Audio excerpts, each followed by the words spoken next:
सितंबर 2008 में एक के बाद एक सीरियल बॉम्ब ब्लास्ट ने दिल्ली को हिला के रख दिया था। इन्वेस्टिगेशन और लीड्स फॉलो करते दिल्ली पुलिस पहुंची पाटला हाउस, जहां गोलियां चली, जिसके बाद शुरू हुई one of the biggest debates of police encounter. कईयों का यह मानना था कि एनकाउंटर फर्जी है और जो मारे गए वो टेररिस्ट ना होके थे, इनोसेंट स्टूडेंट्स। एंड पुलिस को यकीन था कि ये लीड्स उन्हें असली टेररिस्ट तक लेके गई थी, जहां उन्होंने अपना एक एस्टीम्ड इंस्पेक्टर भी खोया। लेकिन बावजूद इसके कि जनता इन्हें सलाम करे, इन्हें बैटल करना पड़ा लंबे दौर के क्रिटिसिज्म एंड इल्जामों को, till they proved their innocence many years later. Let's find out all we need to know about encounters in Batla House.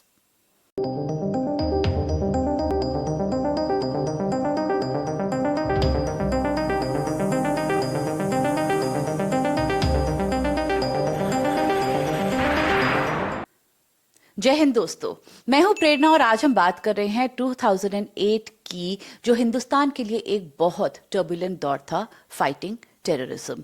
इस साल हमारे देश की कई सिटीज में सीरियल बॉम्ब ब्लास्ट हुए, जैसे Jaipur, Bangalore, Ahmedabad and then Delhi, which made Delhi police intensifying their search, and that is what on 19 September 2008 led them to Batla House.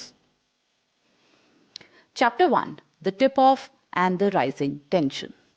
13 सितंबर 2008 को दिल्ली में कई धमाके हुए in places like Karol Bagh, Connaught place and greater Kailash, जिसमें 30 लोगों ने अपनी जान गंवाई और 100 से भी ज्यादा जख्मी हुए।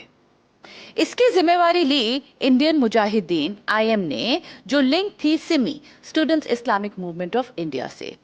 कुछ ही घंटों में दिल्ली पुलिस की स्पेशल सेल, जो काउंटर टेररिस्ट यूनिट है, हाई अलर्ट में आ गई। उन्होंने अपने सारे इंटेलिजेंस चैनल थरली एक्टिवेट किए और जो इन चैनल से निकल के आया via surveillance, call records and informants, सब पॉइंट कर रहे थे एक ही तरफ, जामिया नगर के पाटला हाउस की ओर, the safe house of these terrorist. Police के पास नाम, नंबर और एड्रेस सब कुछ था। उन्हें पता था कि ब्लास्ट के पीछे के टेररिस्ट फ्लैट नंबर L18 पाटला हाउस में हैं। पुलिस को जल्दी मूव करना था। देरी का मतलब ये था कि वो लोग वहां से भाग भी सकते थे। एंड अनलाइक द मूवीज जहां पुलिस हमेशा लेट आती है, यहाँ वो एकदम टाइम पे भी थी और पूरी तैयारी के साथ भी थी। दिल्ली पुलिस की स्पेशल सेल लीड कर रहे थे एसीपी संजीव यादव और उनके साथी इंस्पेक्टर मोहन चांद शर्मा। इंस्पेक्टर शर्मा एक old hand and experienced officer थे who was involved in about 40 successful encounters of criminal and outlaws. उनका काफी तजुर्बा था क्रिमिनल्स को ट्रैक करके न्यूट्रलाइज करने का, और ये कोई पहला टेररिस्ट नहीं था जिन्हें वो आमने सामने आ रहे थे। लेकिन ये मिशन थोड़ा सा अलग था। एक शांत रेड करनी थी, सस्पेक्ट्स अरेस्ट करके उनसे लार्जर नेटवर्क की इंफॉर्मेशन निकलवानी थी। And hence no one expected this operation to be the deadly gunfight that it turned into. Chapter 2, The Gunfight in L18. 19 सितंबर 2008 सुबह 10:30 बजे 7 मेंबर की team under leadership of inspector Sharma इस 4 मंजिल की इमारत तक पहुंची, जहां उन्हें दूसरे फ्लोर पे L18 में जाना था। रास्ते छोटे थे, सीढ़ियां तंग थी, इसलिए आप लोग आराम से यूं ही आ जा नहीं सकते थे। जब पुलिस इन तक पहुंचने के लिए फ्लैट के दरवाजे के दूसरी ओर गई, तो वो हुआ जिसकी कोई उम्मीद नहीं थी, गोलियों की बरसात। ऑफ कोर्स पुलिस ने यह तो नहीं सोचा था कि मुजरिम हंसते खेलते इनके साथ चल देंगे, लेकिन AK-47 and an immediate ambush, ये एक्सपेक्टेड नहीं था।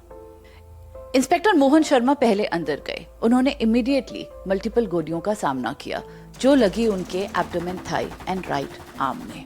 वो घायल हो कोलैप्स हुए, but reportedly despite bleeding heavily he continued directing his team. Special cell ने फायरिंग रिटर्न की। स्विफ्टली उस छोटे से अपार्टमेंट में मूव करते हुए, फर्नीचर के पीछे कवर लेते हुए, ये फाइट जब खत्म हुई तो 2 सस्पेक्ट आतिफ अमीन और मोहम्मद साजिद पुलिस की गोलियों से मारे गए और एक मोहम्मद सैफ गॉट अरेस्टेड।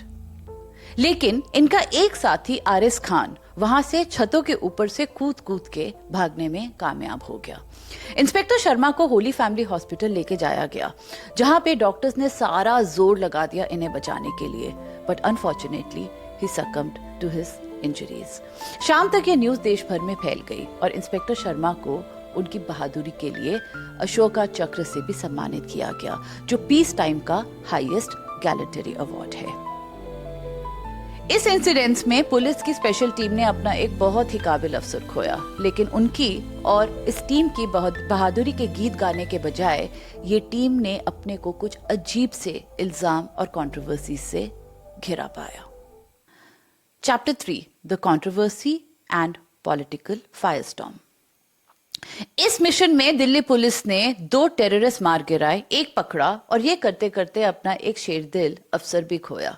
लेकिन ह्यूमन राइट्स ऑर्गेनाइजेशन और स्टूडेंट के कुछ ग्रुप एक नया एंगल लेके आए इस इंसिडेंट्स को डिस्क्राइब करने के लिए, कवर अप और फेक एनकाउंटर का एंगल। उनका ये कहना था कि जो 2 टेररिस्ट L18 में मारे गए थे वो टेररिस्ट ना होके इनोसेंट स्टूडेंट्स थे। जो एक पकड़ा गया वो भी पास ही की यूनिवर्सिटी का एक स्टूडेंट था।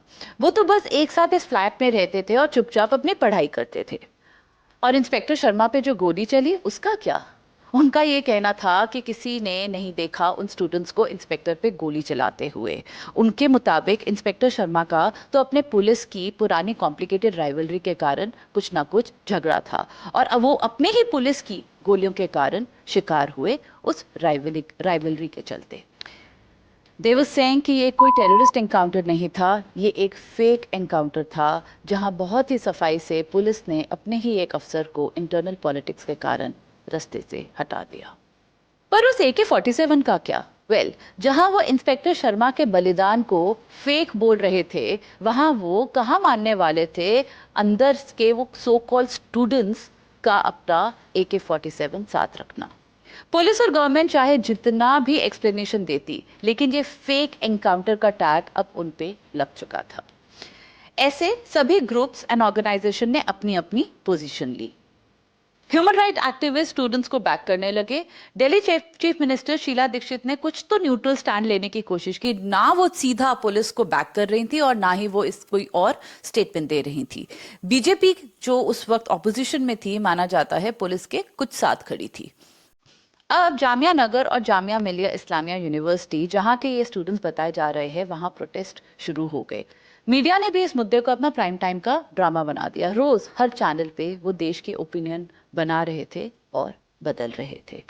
जैसे जैसे प्रोटेस्ट बढ़े, एक्टिविस्ट और स्टूडेंट्स पिटीशंस फाइल करने लगे जुडिशियल प्रोब करने के लिए, जिस कारण national human rights commission NHRC को नियुक्त किया गया इस इनकाउंटर पर इंडिपेंडेंट इंक्वायरी रन करने के लिए। उन्होंने अपने इन्वेस्टिगेशंस की और 22 जुलाई 2009 को अपनी रिपोर्ट सबमिट कर दी, जिसमें एनकाउंटर जेन्युइन एंड वो स्टूडेंट्स मासूम स्टूडेंट की बजाय इंडियन मुजाहिदीन के मेंबर्स बताए गए।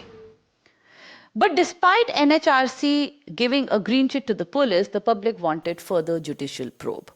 वो अब सुप्रीम कोर्ट से कह रहे थे कि कोर्ट एक इंक्वायरी करे, लेकिन कोर्ट ने NHRC की रिपोर्ट मानी और आगे इन्वेस्टिगेशन से इनकार कर दिया। पर पब्लिक कहाँ ही कोर्ट का कहना मानती है। वो अब भी पुलिस पे एलिगेशंस लगा रही थी। अब एक ही तरीका बचा था दिल्ली पुलिस के पास अपना नाम क्लियर करने का। L18 से फरार आरिस खान को पकड़ के अपनी इनोसेंट प्रूफ करके। Chapter 4, the decade long manhunt. Batla house firing के बाद आरिस खान वहां से फरार होके ऑफ द ग्रिड चला गया। इंटेलिजेंस के मुताबिक वो यूपी और बिहार से होके नेपाल जा छुपा था, जहां फेक आइडेंटिटीज बना के टेररिस्ट लोकल्स के साथ घुल मिल जाते हैं। वैसे ही आरिस छोटे मोटे काम करता, लो प्रोफाइल मेंटेन करता, फ्रीक्वेंटली अपनी लोकेशंस बदल रहा था। 2009 और 14 के दौरान वो नेपाल, पाकिस्तान और सऊदी अरेबिया में आता जाता रहा और लगातार इंडियन मुजाहिदीन के साथ कॉन्टैक्ट्स बनाए रखा। हाइडिंग में रहने के बावजूद वो इनके लिए नए मेंबर्स रिक्रूट कर रहा था। एक डिकेड, करीब 10 साल तक Indian intelligence agencies patiently wait करती रही, इसकी हर मूवमेंट मॉनिटर करती रही और फिर 2018 में एक बड़ा ब्रेक मिला, जब पता चला कि आरिस खान इंडिया वापस आने का प्लान कर रहा है। सर्विलेंस, सीक्रेट चैनल और इन्फॉर्मेंट्स, सारा जोर लगाया और पता चला कि वो भैरहवा नेपाल में है, इंडो नेपाल बॉर्डर के पास। तो बस हमने अपनी एक एलीट ऑफिसर्स की टीम भेजी जो लोकल्स बन के वहां कई दिनों तक उसकी मूवमेंट्स ऑब्जर्व करती रही और फिर एग्जीक्यूट किया गया एक carefully planned and well thought through covert operation. And without any gun fight Aris Khan, जो 10 साल से एक फ्यूजिटिव था, अरेस्ट कर लिया गया। यह अरेस्ट दो कारण से बहुत ही इंपॉर्टेंट था। पहला, टेररिस्ट है, हमारे देश को नुकसान पहुंचाया है, so he better be caught and be punished. And दूसरा, पुलिस को अपना नाम फेक एनकाउंटर से क्लियर करने के लिए इसका पकड़ा जाना बहुत जरूरी था। लेकिन अभी भी सफर लंबा था और यह था कोर्ट का सफर। इंटेरोगेशंस में पता चला कि बाटला हाउस के बाद आरिस अपने जानकार और रिश्तेदारों के पास दिल्ली, यूपी, राजस्थान, महाराष्ट्र गया, लेकिन पुलिस से डर के किसी ने इसकी मदद नहीं करी। आखिरकार उसके एक अंकल खुर्शीद आलम ने उसकी मदद की और नेपाल पहुंचाया अपने जानकार निजामुद्दीन के पास, जहां ना सिर्फ उसे पनाह मिली, फाइनेंशियल एड और नेपाली सिटीजनशिप भी दिलवाई गई, a new passport under the name of Mohammad Salim. उसके बाद वो इसी नाम के साथ ट्रैवल करता हुआ अपने इंडियन मुजाहिदीन एनसीमी के साथ काम आगे बढ़ाता गया। अब सारी बातें अदालत के सामने थी और बस it was a matter of time when it would be proven that Batla house encounter was not a staged killing but a legitimate anti terror operation. वही हुआ। अजीज के बयान के अलावा बाकी सबूत कुछ ऐसा ही बोल रहे थे। बैलिस्टिक रिपोर्ट्स ने कंफर्म किया कि जो बुलेट इंस्पेक्टर मोहन शर्मा को लगी थी वो फ्लैट के अंदर की थी, पुलिस की साइड की नहीं। फोरेंसिक एनालिसिस से पता चला कि जो फिंगरप्रिंट्स L18 में मिले थे वही बॉम्ब ब्लास्ट के लोकेशन पे भी पाए गए थे। इंडियन मुजाहिदीन के टेररिस्ट के बयान के मुताबिक आतिफ, आमीन एंड साजिद उन्हीं के टेरर ग्रुप का हिस्सा थे। आखिरकार 15 मार्च 2021 को दिल्ली कोर्ट ने आरिस खान को गिल्टी करार करके सजाए मौत का फैसला सुनाया। Imagine, and the public was calling him and his साथीज innocent students. And hence, ये verdict बहुत बड़ी जीत थी against terrorism and against all those who were maligning the name of police. आज तक बाटला हाउस एनकाउंटर को एक turning point of counter terrorism के तौर पे देखा जाता है। कहाँ होता है ऐसा कि जान जोखिम में डाल के, एक जान खो के टेररिस्ट को न्यूट्रलाइज करने के बावजूद जनता शाबाशी की बजाय कोसने लगती है और झूठा बोलती है। Seriously, and then the same public says police अपना काम नहीं करती। वेल, ये थोड़े से क्लोज ग्रुप्स कुछ भी बोलें, कोर्ट ने हिस्ट्री में लिख दिया है कि बाटला हाउस में जो 19 सितंबर 2008 को फ्लैट L18 में हुआ वो हमारी पुलिस की ब्रेवरी का एक कारनामा था और इंस्पेक्टर शर्मा हमें इन टेररिस्ट से बचाने के लिए शहीद हुए थे। आप इसे कुछ और समझने या कहने की गलती कभी मत करना। It will be an insult to that brave officer's sacrifice. इस नोट के साथ दोस्तों मैं साइन ऑफ करती हूँ। अगले हफ्ते फिर मिलूंगी एक और जर्नी के साथ। तब तक के लिए स्टे देसी, स्टे इंडियन।